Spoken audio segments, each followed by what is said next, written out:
आज धुंधली के स्वभाव बड़ा विचित्र है, लेकिन आत्मदेव जी कुछ भी नहीं बोलते। धुंधली जो है अपने घर में रहती है, लेकिन अच्छा सात्विक प्रवृत्ति सत्व गुण स्वभाव उनके पास में नहीं। विचार करते अगर फल खा लो, सच में बालक हो गए तो ननंद आएंगे, घर को साफ करेंगे, फिर क्या करूंगी। अगर बालक सच में हो गया तो उसका पालन करने में दुख है, उसको पढ़ाने में बढ़ाने में दुख है, कष्ट है। उसने सोचा, और उस समय वहां पर शांति था। एक सहेली आई, उसने पूछा धुंधली आज क्या बात है, आज तू शांत क्यों है। तो अपनी सारी बातें अपनी सहेली को बताती है। और थोड़ी देर बाद हुआ क्या, उसकी बहन आ जाती है। बहन ने कहा दीदी क्या हो गया। तब धुंधली बोली कि बात ऐसी ऐसी है, अगर फल खाऊं तो बेटा होगा, और ये भी पता नहीं कि सच में होगा कि झूठ में। साधु संतों के आशीर्वाद को प्राप्त करने के बाद भी धुंधली के भीतर विश्वास नहीं। देखो, तर्क करना ठीक है, लेकिन कुतर्क कभी नहीं करना चाहिए। आज धुंधली कई प्रकार के विचार अपने मन में लाती, कुतर्क करती। उसने कहा लालने पालने दुखम प्रसुताया वर्तते बंध्या वा विधवा नारी सुखिनी चेति में मती। आज धुंधली कहती है बालक हुआ तो लालने पालने दुखम, उसका पालन करना दुख है, बड़ी समस्या है। और मुझसे अच्छा तो बंध्या व विधवा नारी, बंध्या यानी जिसके गर्भ से संतान नहीं हो रहे, संतान नहीं होते, वो बंध्या है। विधवा यानी जिसके पति नहीं है, उसे विधवा बोलते हैं। आज धुंधली कह रहे बंध्या व विधवा नारी सुखिनी चेति में मती, मुझसे ज्यादा सुखी तो वो है। ऐसे गलत भावनाएं, ऐसे कुतर्क उसने किया।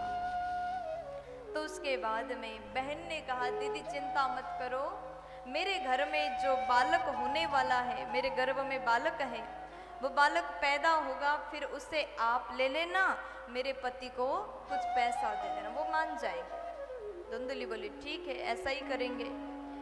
तो 9 मास तक, 9 मास पर्यंत अभिनय किया, जिस प्रकार एक गर्भवती नारी रहती है। और उसके बाद में धुंधली ने अभिनय किया, नाटक किया। जैसे 9 महीने पूर्ण हुए, बहन के यहाँ बेटा हुआ, और उस बालक को धुंधली ने लिया, पति को बोल दिया कि हमारे गर्भ से बालक का जन्म हुआ। और जो फल था वो गौ माता को खिलाया दिया, परीक्षा के लिए गौ माता को खिला दिया गया। अब उसके बाद में जब धुंधली के बहन के यहाँ बेटा हुआ, उसके 3 महीने बाद गाय ने एक बालक का जन्म दिया। बालक कैसा है? बड़ा ही तेजवान बालक है, तेजस्वान बालक है। शरीर मानव के तरह है और कान जो है गाय के समान है, इसलिए उनका नाम रख दिया गया गोकर्ण जी। बोलिए गोकर्ण जी महाराज की जय हो। कान गाय के समान है, गोकर्ण नाम हुआ। और जो धुंधली के बहन का पुत्र है, उसका नाम रखा धुंधकारी। आत्मदेव जी चाहते कुछ अच्छा नाम रखें, लेकिन धुंधली बोली मेरा बेटा है, मैंने जन्म दिया है, तो नाम भी मैं स्वयं रखूंगी। नाम रख दिया धुंधकारी। अब धीरे धीरे धीरे धीरे बच्चे बड़े होते जा रहे हैं। खेलने के लिए बाहर जाता है धुंधकारी, दूसरों के बालक को मार के आता है, कष्ट देता है, कभी कुएं में धक्का देता है। और आज आत्मदेव जी महाराज विचार कर रहे हैं, पहले जब साधु बाबा ने उपदेश दिया था संसार में सुख नहीं है। देखो, संसार से जो मिलता है थोड़ी देर के लिए सुख का अनुभूति होता है, लेकिन वो सुख परमानेंट नहीं हो सकता।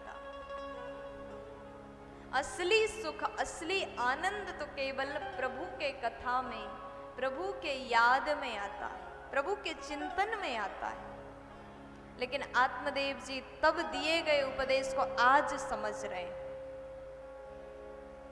जब उपदेश दिया तब समझ में नहीं आया, लेकिन आज जब बहुत देर बाद उनने जब अपने जीवन में भोग लिया तब जाकर के समझ में आया।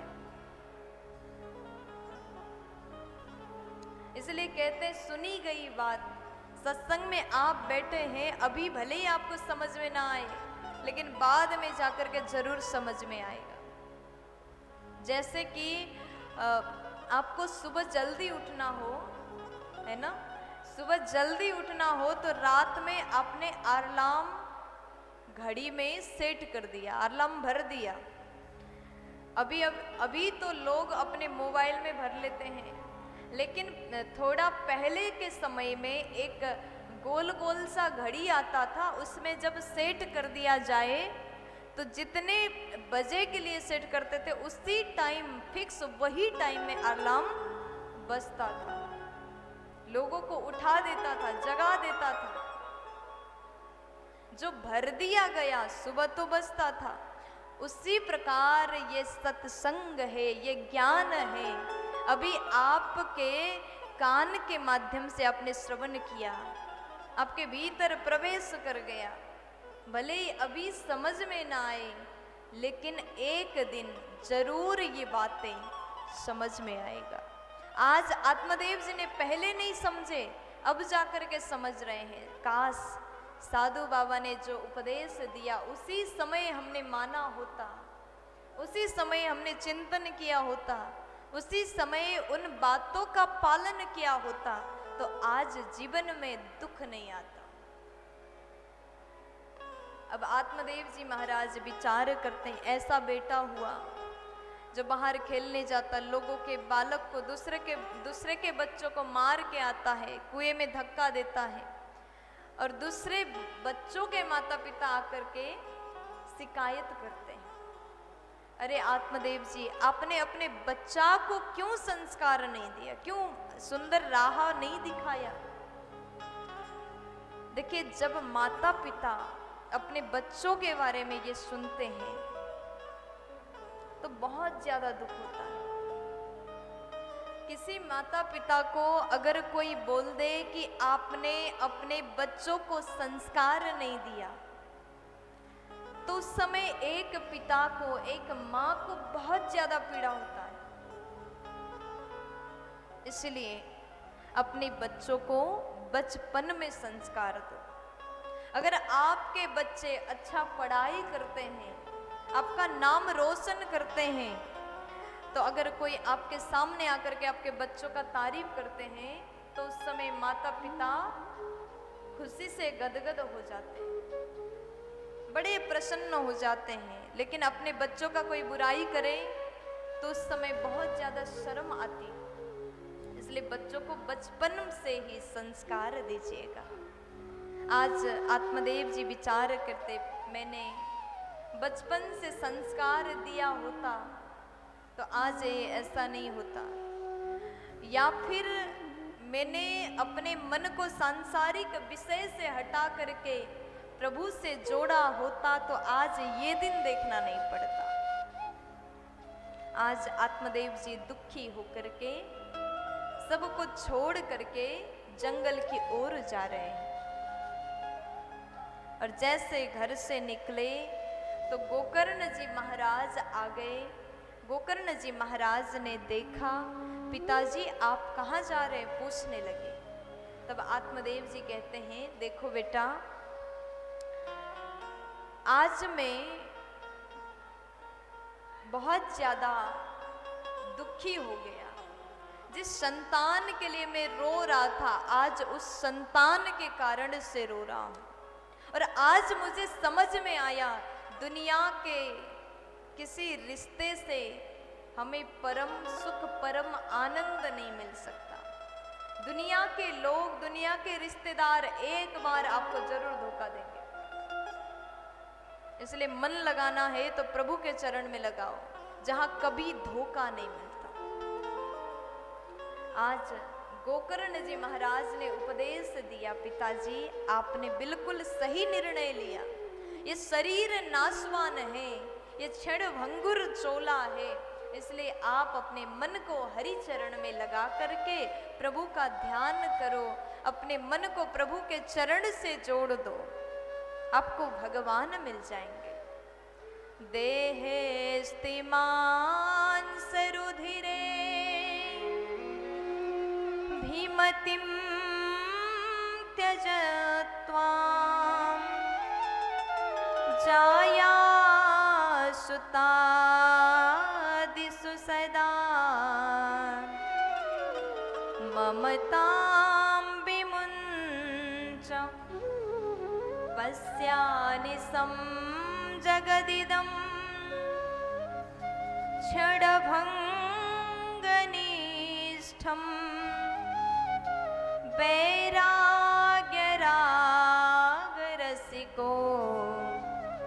भवभक्तिनिष्ठः।